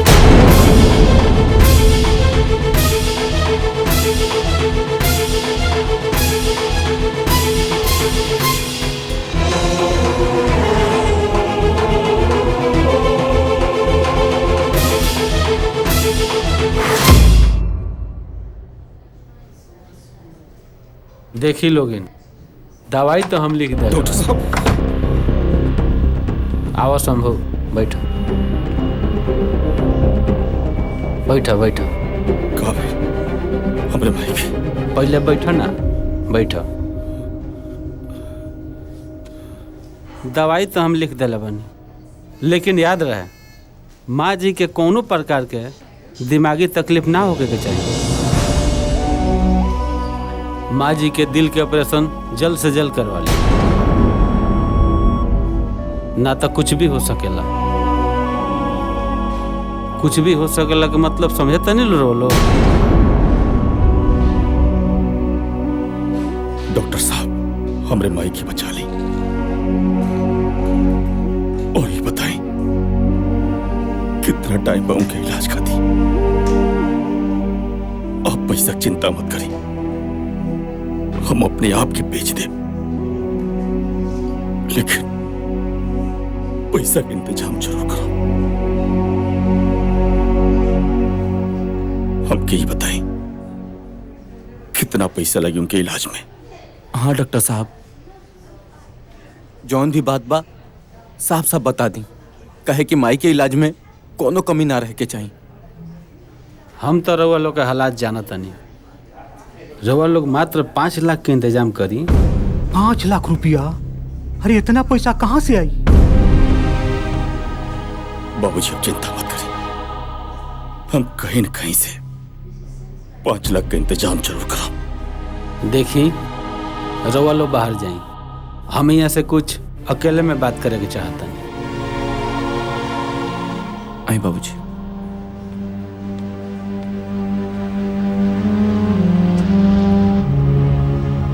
बताइए डॉक्टर साहब। देखी शंभू बाबू, अब माँ जी के ऑपरेशन खातिर इतना सारा 5 लाख रुपया रउआ कहाँ से लेके आए? आप चिंता मत करिए डॉक्टर साहब, हम इलाज जरूर कराए। कहीं से भी इकट्ठा करे पड़े पैसा, हम जरूर खाएं। तो ठीक बा शंभू बाबू, हमनी के लगे 1 महीना के समय बा। 1 महीना के अंदर अंदर अगर माँ जी के ऑपरेशन हो गई तो सब कुछ ठीक हो जाई, ना तो हम कुछ ना कर पाए।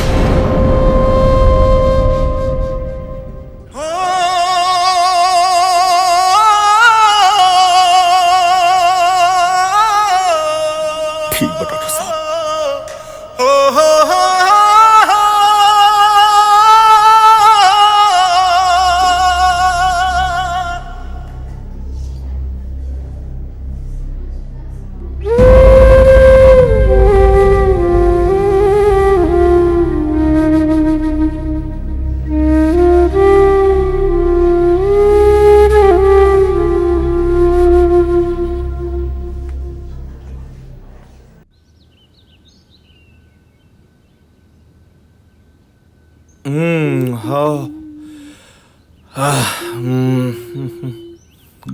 का हो जान, बड़ी खूबसूरत लगा तारू।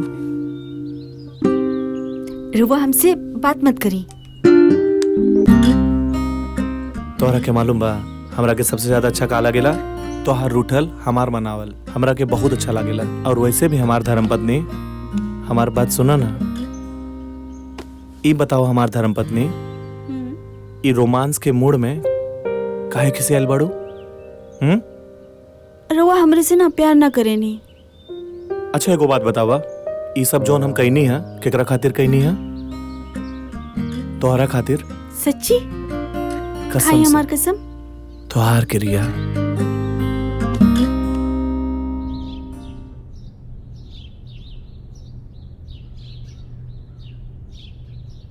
ए मोहन के बाबूजी, हमरा का भइल बा जी?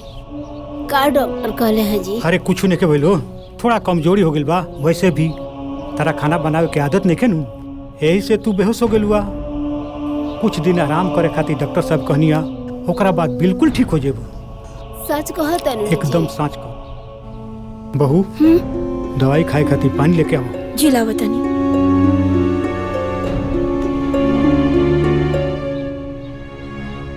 टेंशन मत करो, दवाई खइबू ठीक हो जाइबनु। हाँ ठीक हो जाइबू।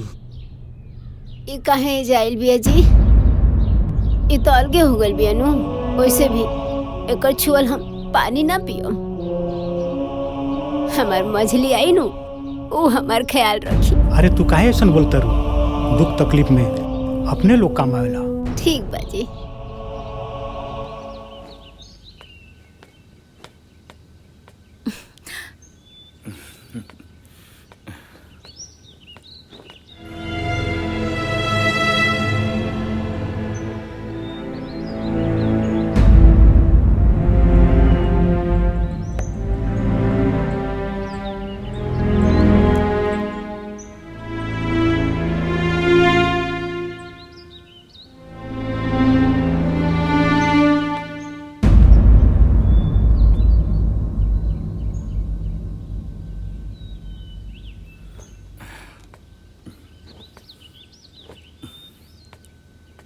जातन काम पे, शाम क्यों जल्दी है?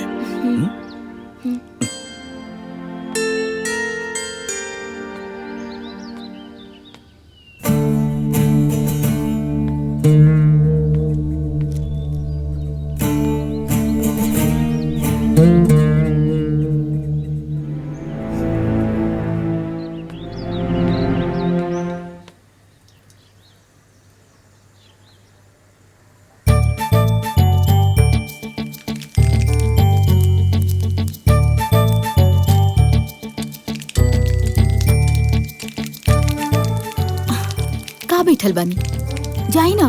दीदी देख ली है तो का सोची है? अरे केहू ना कुछ सोची, सब लोग अपना काम में बिजी बा। रउआ समझी लेना। तार हेल्प करता नी।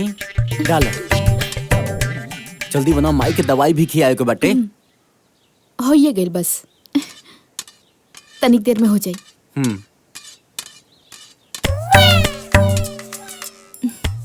जाई, पहले जाइए जैसे हम बनावा तनी। बनाओ ना, हम जाता नहीं।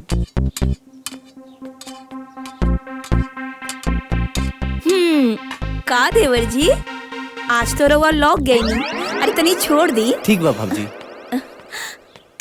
अरे बबुनी, ये बतावे कौन ची का दवा? ई केकर दवाई है दीदी? हम बतावा तानी, पहले ये बतावा कौन ची के दवा है? ई रवा के कहाँ मिलल? अरे हम बता दे, पहले बतावा कि कौन ची की दवा है। ई तो कैंसर के दवाई है। कैंसर की दवा? का भाई? ना कुछ ना।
तनी बात करा दी भैया से। का बात बा? हमके बताई, हम वहाँ से बोल दे। माही के बहुत तेज से तबीयत खराब बाटे। डॉक्टर साहब कहत रहे कि 5 लाख रुपया लागे। यही बारे में भैया से बात करे करला। तनी बात करा दी भैया से। आउ हमरा लगे नहीं कि वो फोन घरे छोड़ के गेल बनी। आइम तो बात करा दे। अच्छा ठीक बा, रखा तनी। का भइल जानवी? अरे वो सहेली के फोन रहे। आवत अरे जब देखा फोन, अरे कितना फोन आवेला तोरा के?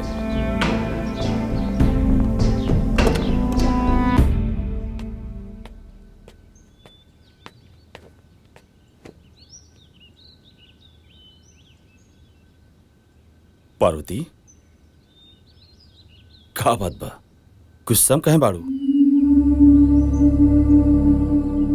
क्यों कुछ कहल का?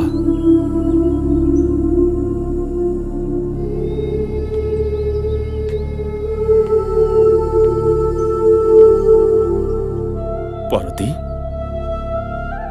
आज फिर घर वाला लोग कुछ कहल का?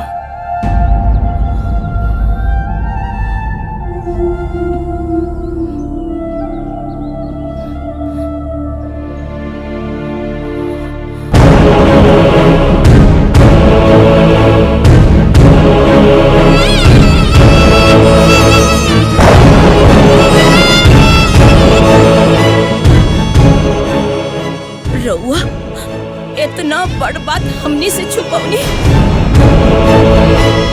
काहे? सिर्फ हमनी के खुशी खातिर रउआ इतना तकलीफ झेलतानी। रउआ के कैंसर बा और रउआ हमरा के भी ना बतावनी कि रउआ मौत और जिंदगी से लड़ रहल बानी। हमरा के अपना ना समझनी का। अकेले इतना तकलीफ काहे सहतानी? चुप काहे बानी? बोली ना, काहे चुप बानी?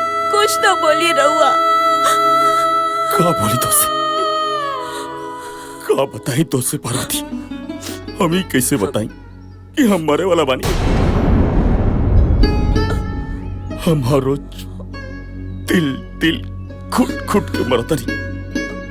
बाकी रह गई बात, हम आज जिंदा बानी खाली तोहलो खाली, और तो के बता के तो हो के घुट घुट के मर देती। तू हो के कैसे मर देती पार्वती? हमारी बात सुनो ना, वो राजू को पूरा जिम्मेदारी तोहरे ऊपर बा।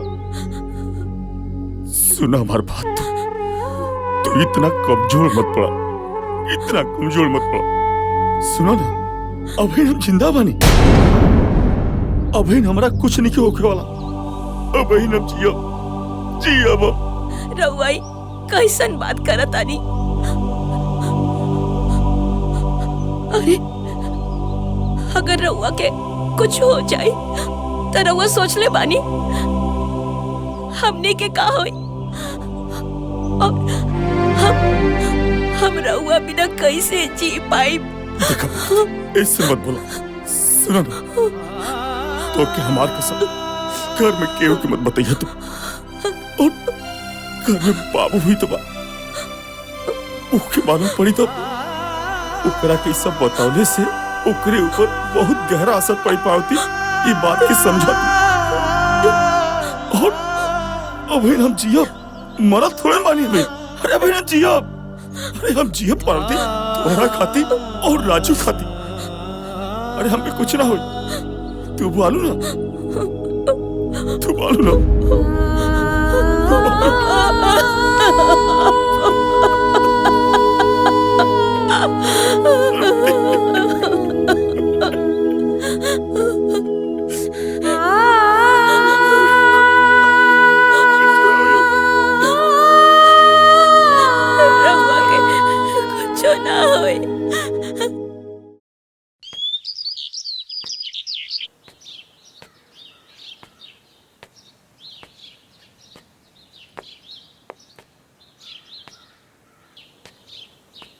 भैया सुनी ना, दीदी अपन सब गहना दे देली माई के इलाज खातिर। हमरो पास आई कुछ गहना बा, हई रउआ ले ली, माई के इलाज करावे में मदद हुई। ले लेना भैया।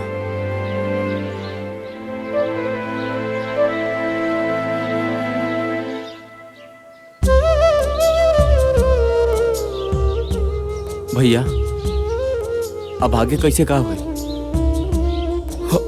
तू चिंता मत कर, हम बानी ना, कहीं ना कहीं से माई के इलाज खातिर पैसा का इंतजाम हर हाल में जरूर करो मोहन। ठीक बा भैया, जरूर कर। चलो।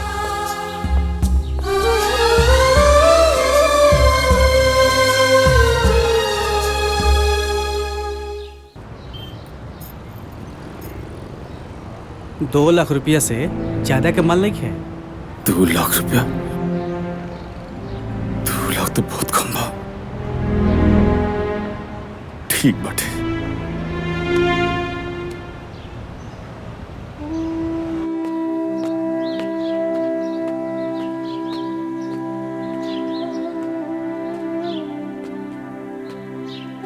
शंभू बाबू। हाँ नमस्ते। प्रणाम प्रणाम प्रणाम।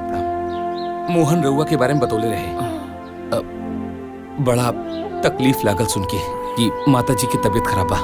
बस रिश्तेदारी के नाते हम रउआ के कुछ सहयोग करल चाहता नहीं, बस रउआ ना ना कही।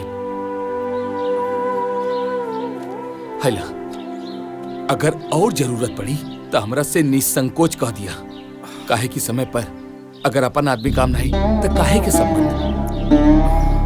बहुत बहुत मेहरबानी आपकी। अरे ना, एमे मेहरबानी कोना बात की।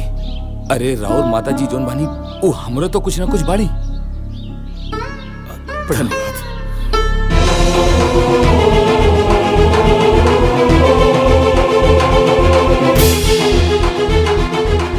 ए, माई बीमार दिया तू चले तू इलाज के लिए पैसा खर्चा करे के पड़ी। अरे आज तारा ई हरकत पर हमरा खुदे लाज लागत। आज तक हम तेरा हर गलती के ई समझ के माफ करी थी तू आज ना तो काल समझ जाए, मगर तू कबूल नहीं कुछ समझ सकती। अरे तू कहा जानी कि एगो माई के ममता का होला? हमरा से पूछा जेकर माई नहीं खे। अरे हम तो सासू माँ में अपन माई देखत रहनी है। हम इलाज कराए, हमरा लगे 50,000 रुपया बा, बाकी के इंतजाम हो जाए। अब चला। हमरा के माफ कर दी। अब हम कौन मुंह लेके अपना माई से मिले के जाए? पता ना माई हमरा बारे में क्या सोची है। अरे कुछ ना सोची है, उनका ये बुझाई कि तू पैसा ले गई रही बा। चला चला चला आवा।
प्रणाम बाबूजी। खुश रही, खुश रहो।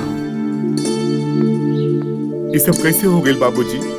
हमरा तो दिव्या से पता लागल है कि अम्मा जी बहुत सीरियस बारी, मगर वह तनको चिंता मत करी। हैली 50,000 रुपया अभी इतने रहा, बाकी हम इंतजाम करें, मगर दवा इलाज में कोनो कमी नहीं करेंगे। रवा एकदम चिंता मत करी, सब ठीक हो जाए। बाबूजी मैं ठीक हो जाए नु।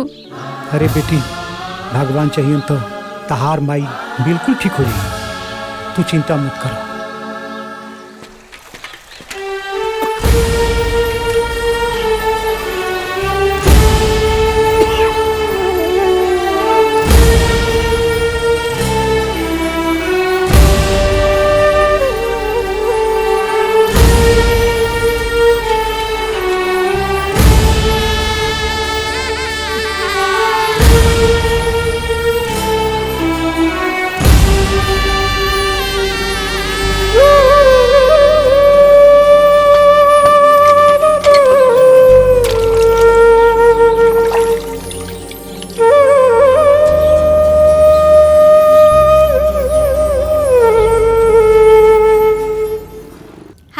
हेलो जानवी, कैसन बाड़ू? ठीक बानी। अच्छा, इतना दिन के बाद तो क्या हमारी याद आइल ह? यार इतना दिन के बाद हमनी के जिंदगी में सुकून आइल बा। मतलब गांव छोड़ के शहर में लेके आइल बानी। बीजी बताओ तो। इतना परेशान कर देले बा लोग पैसा खातिर कि का बताई। केकरा से बात होता हो? अरे कोई ना, हमार सहेली बिया। ठीक बा भावना, हम तोरा के फोन करता नहीं। ठीक बा, बाय। का बात बा? रउआ आज जल्दी आ गई नी, लेकिन कुछ उदास लगा तानी। का बात बा बाबूजी? फोन तो कहनी हा, लेकिन फोने नहीं उठावत।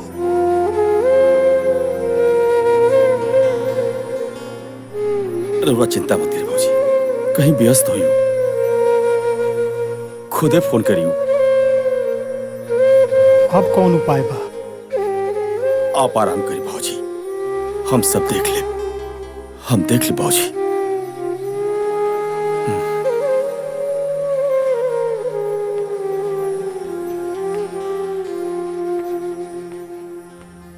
पता नहीं का है, आज माई बाबू का बहुत याद आवता हमारा के। एगो काम करा, तैयारी करा, हमरा के भैया भाभी से और सबसे मिले के बाद आज सबके होके याद आवता। ए जी, एगो बात कही। उ दिन दीदी खातिर साड़ी ना ले रानी, उ लेके चली का? दीदी के बहुत अच्छा लगी। का बात बा? आजकल फैमिली के बारे में बड़ा सोचता रो। ए जी, हम कबो न चाहत रानी कि हमार फैमिली से कोनो दुश्मनी रहे। बस हम तो ई चाहत रानी राउर 2 पैसा बचे, और हम का दुनिया के केहू भी पत्नी ये चाहे कि ओकर पति के 2 पैसा बचे। कितना समझदार हो गई बाड़ी हमार मेहरारू। चली खाना खा ली।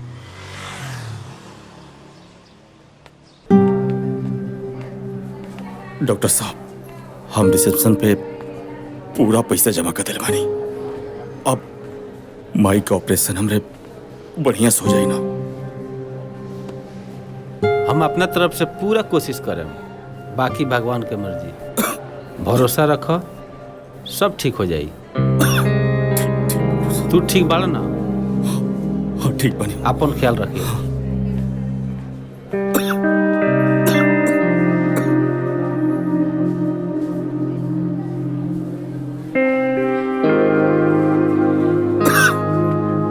का भइल जी? डॉक्टर साहब ऑपरेशन करता नहीं, बस सब ठीक हो जाई।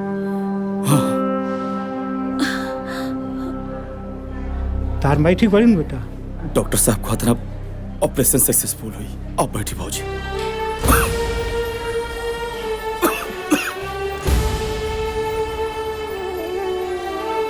हमरा बहुत डर लगा था, न जाने अब का होई।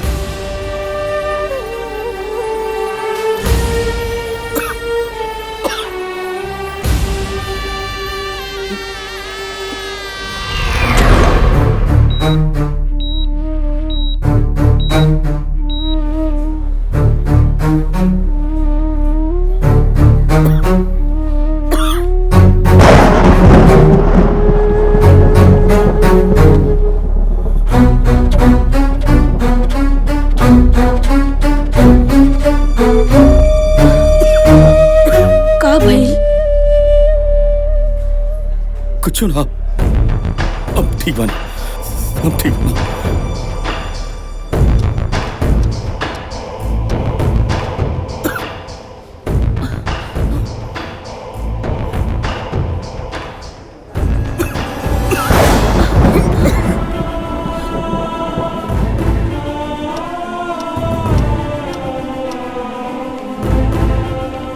शंभू, बहुत बड़ा खुशखबरी बा। माँ जी के ऑपरेशन कामयाब हो गए। भगवान तो प्रार्थना सुन लेना।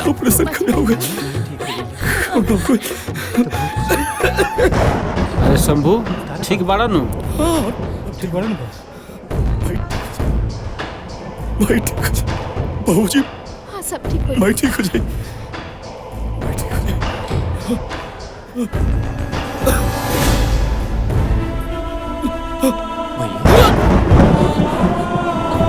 अरे शंभू, अब बहू काहे भागो?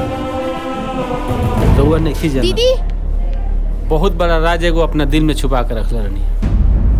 शायद आज वो बतावे के वक्त आ गइल बा। का राजबा डॉक्टर साहब? शंभू के कैंसर हो गइल। वो लास्ट स्टेज। लास्ट स्टेज पर? ना जाने कब का हो जाए। शंभू बेटा।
भैया का बोलता रखे? भैया के का हो गई? का भेल दीदी? इतना बड़ा बीमारी के छुपा के हमरा के गैर बना देला बेटा, गैर बना देला। अरे बेटा तू हमरा से बतौले रहता तई बाप अपने आप के बेच के तहर दवाई कराई बेटा, तहर दवाई कराई। हम तरह से कहियो नाराज हुए नहीं हो, लेकिन आज हम तरह से नाराज बानी भैया। आखिर तू हमारे के सौतेला बना ही देला भैया। इतना बड़ बात छुपा के रखला। अगर हम तार संगा भाई रहती तो तू हमरा से सब बतेले रहता ना भैया। आखिर तू ऐसा काहे कइला?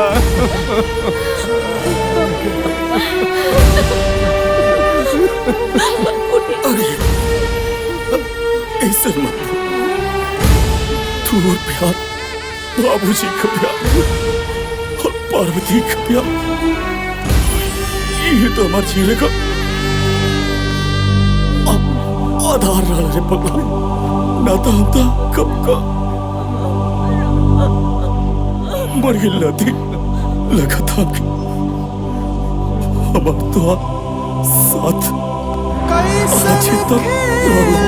बाबूजी देखिए ना ये का दानी इनका क्या हॉस्पिटल ले चली बाबूजी।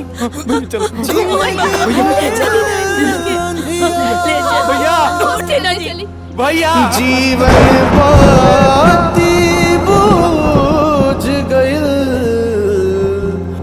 उजड़ गइल संसार।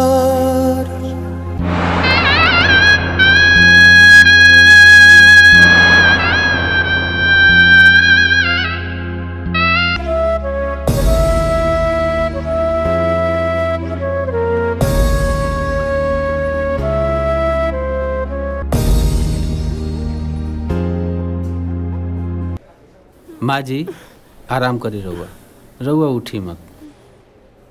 डॉक्टर साहब हम ठीक हो जाए नो? हाँ माँ जी रहुआ बिल्कुल ठीक हो जाए। राउर ऑपरेशन सही सलामत हो गइल बा। ई सब रहुआ बेटा के प्रयास के वजह से संभव भइला। हम जानत तनी कि हमार मझिला बेटा हमरा के ना छोड़े। हमार मझिला बेटा नु ऑपरेशन करौले है। कहाँ बा हमार डॉक्टर साहब? हमार मझिला बेटा कहाँ? माँ जी अभी भी रहुआ आँख से पर्दा ना हट। राउर मझिला बेटा ऑपरेशन तो दूर रहुआ के देखे तक ना आइल। का रहुआ तो जिंदगी में कोनो अच्छा कर्म कैले होके कि बड़का बेटा जैसन औलाद पैदा। अरे राउर बड़का बेटा राउर जान बचावे खातिर आपन जान देता।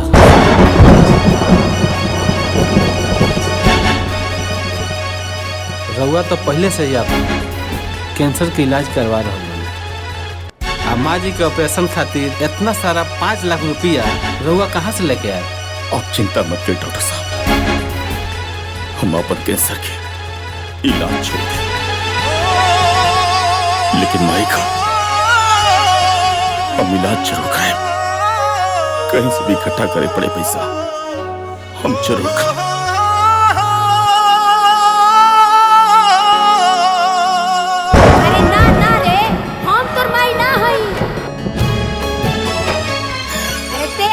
से पैदा ना हो सकेली। तोरा जैसन औलाद हमरा ना चाहिए। आइल जमाना कि दुगो आँखी देखे परिवार हो, दुगो आँखी देखे परिवार।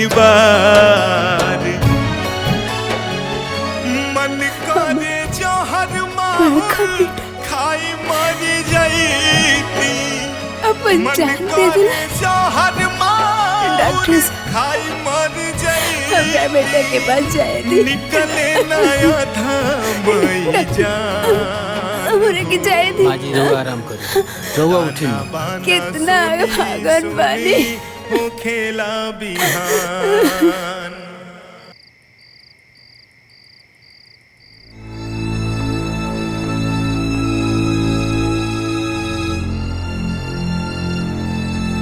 माई रुक जा ये देख का भाई माई? ऐसा के बता जे आइल बड़ा तू? हाँ का बात चल बा जवन लेवे आइल बड़ा? अरे सब कुछ तो खत्म हो गई, सब बर्बाद हो गए घर में। तू ऐसे काहे कहता रे माई? मत कहू हमरा के माई, हम तोर माई ना है। हमरा के माई कहे वाला,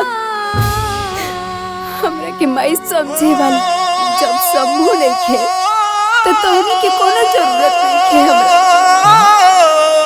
कोनो जरूरत नहीं है। अखिया के लोराबा कबो न केहू पोछल, बुझल खाली हमरा के आन हो, बुझल खाली हमरा के आन। भैया कह देला ना सौतेला वाला बात, पूरा गांव जवार जाना था कि हमने तुम्हारा सौतेला भाई है। माई बाबू कहले कर जवा लगा के भैया बेटी को पुतूना खोली ह जुबान, ताना बाना सुनी सुनी हो खेला बिहान, ताना बाना सुनी। अरे बस भैया बस, हो खेला बिहान। सब कुछ जान के भी अनजान बनता रहा। अरे तेरा मजली भौजी से सामास मिली तब न तू घर परिवार के बारे में जानबो। अरे तू तो मेहरी के गुलाम बड़ा गुलाम।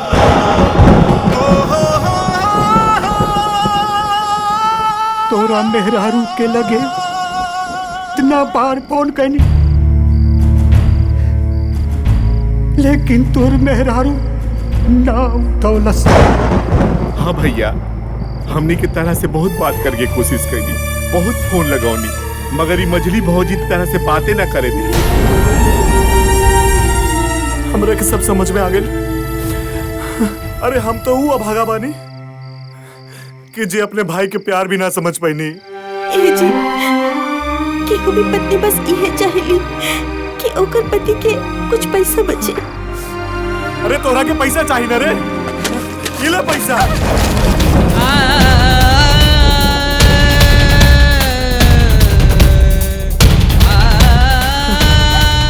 खाली एकरा वजह से अपने राम जैसे भाई के हम खो दिए, सिर्फ एकरा वजह से।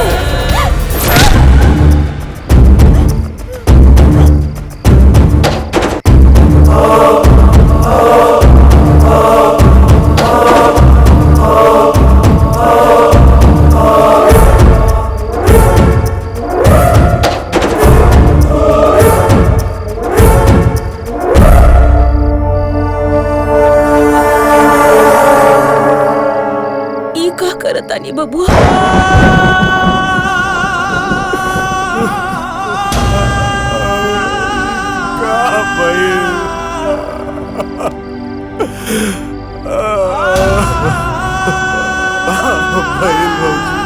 बुरा के माफ कर दी भौजी।